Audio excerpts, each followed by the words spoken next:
Welcome to the Daily Influence, where our mission is to deliver a daily dose of positive influence that can uplift you personally or be shared within your sphere of influence.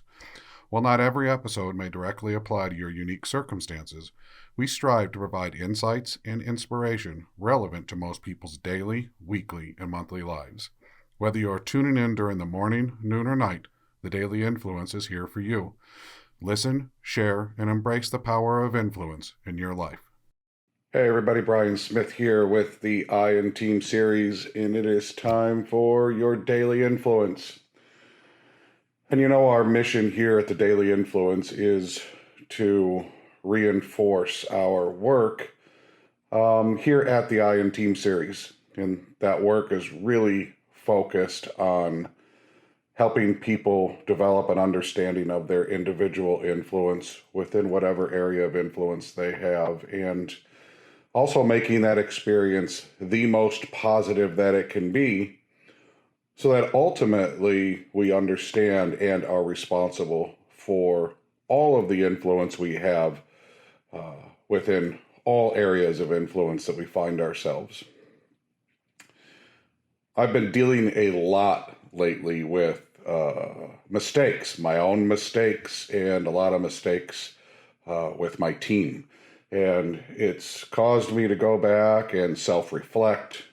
I've gone with Renee and read Leadership and Self-Discipline over again. And it's reminded me that it's really important, if you're going to have responsible influence, responsible positive influence, that we own our mistakes. And that's really the topic for today. Is we need to own our mistakes, and we're all going to make mistakes. We're humans are not infallible. We make mistakes. We do things out of impulse, out of emotion. We get distracted easily, especially in today's world that has things coming at us from both work and personal life. So it's important to understand these challenges, and these challenges are going to get in our way once in a while and cause us to stumble. And I don't care how detailed you are, how chaotic you are, how organized you are within your own chaos. Just understand that these mistakes don't define you. What defines you is what you do about those mistakes, how you own those mistakes, how you proceed to mitigate those mistakes and try to understand the root cause, the risks that they pose. Risk is really important when you own your mistakes, because if our mistakes are larger and they have more risk, we need to comprehend what the influence of those mistakes might be, because we're responsible for those. And you can't dodge that responsibility through self-justification. You can't dodge that responsibility by blame. It might make you feel better about the mistakes you're making, but the people around you see through that self-justification. The people around you see through the blame, and they have a clear understanding. Now, granted, if they are also involved in that mistake in any way, they may themselves fall into the self-justification, the blame game, and that continues to move its way out. That in itself is an influence, and that influence can have a negative impact on your teams. It can have a negative impact on relationships you have, and it can also have a negative impact on your credibility. And that's a huge issue for us, because when our credibility becomes questioned because of mistakes that we could mitigate simply. And what do I mean by simply is that when we own our mistakes, we take our first step towards credibility. People might not like that you make a mistake, but they like it less when you don't own up to it. They like it less when you don't take responsibility for it, and they like it much less when you don't hold yourself accountable or those who are within your area of influence accountable for the mistakes they make. I am oftentimes challenged by our clients when I bring up the fact that there's an opportunity and there's in all likelihood a chance that we could make a mistake. I remember sitting down with one of our clients who we serve in a number of high profile capacities. We act as their chief operating officer, we act as their chief financial officer, we act as their chief safety officer, and we have a lot of responsibility within the organization, not just for their employees, but for the people that work for them as partners, for their customers, and for their vendors. And I shared with one of the principals that there's going to be a day when we make a mistake. And he was kind of flabbergasted and said, "Why would I tell you that?" And I told him the truth. I said that we're all human. Mistakes are going to happen. I'm managing your team for you. Your team is going to make mistakes under our direction. I don't always have control over the immediate tactical environment that your team works in.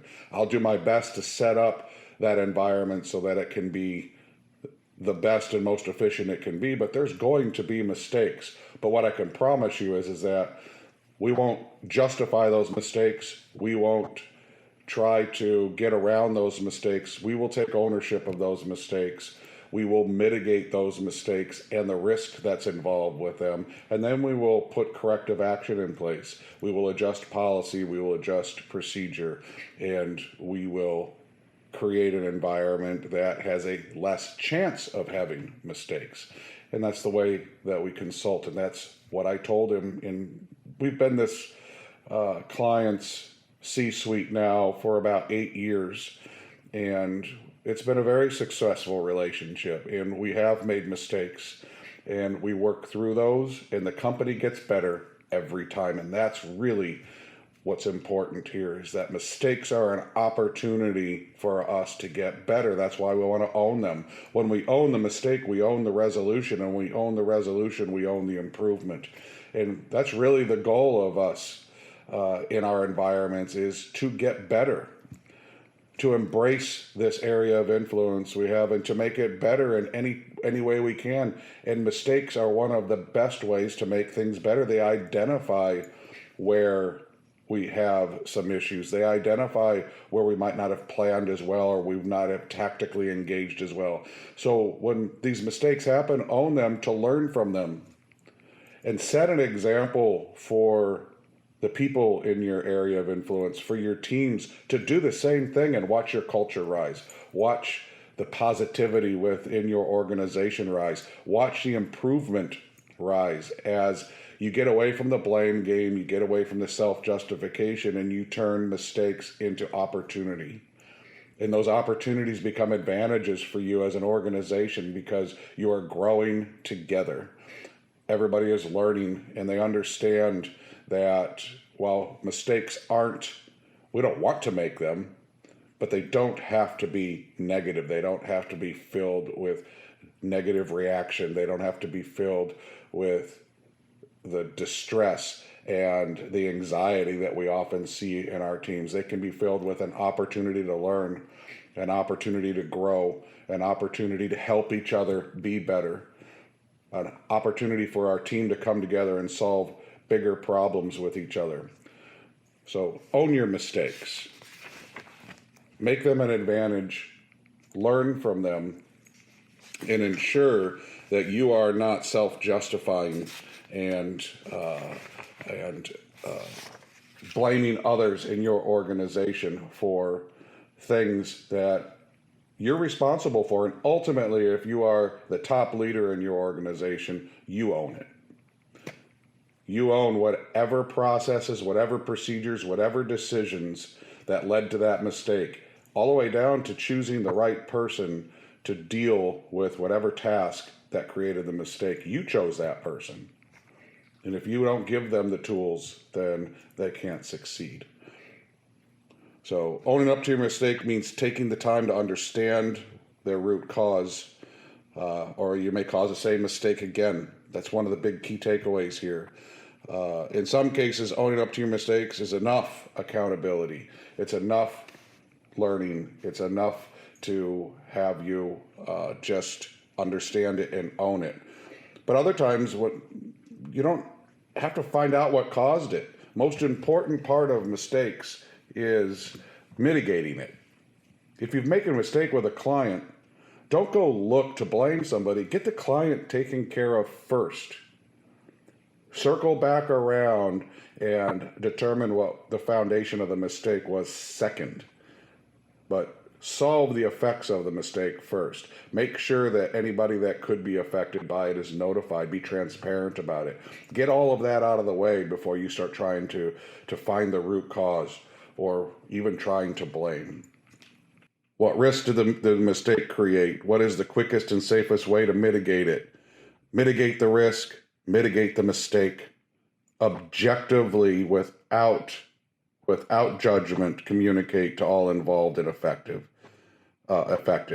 Objectively review the mistake and determine the cause. Develop policies and procedures to prevent similar mistakes from happening if you can. If they're exceptional, then identify them exceptional. But if there's something that is repetitive or could be repetitive, fix it. Put the policies, put the standards, put the procedures in place to make sure it doesn't happen again. And redevelop and apply accountability. And make sure that you include everybody who can be influenced in that process. Tomorrow we're going to talk about the broken record and how consistency can help us to not only mitigate mistakes, but to prepare for the future and set better examples and grow our teams. I hope you have a great day. Thank you.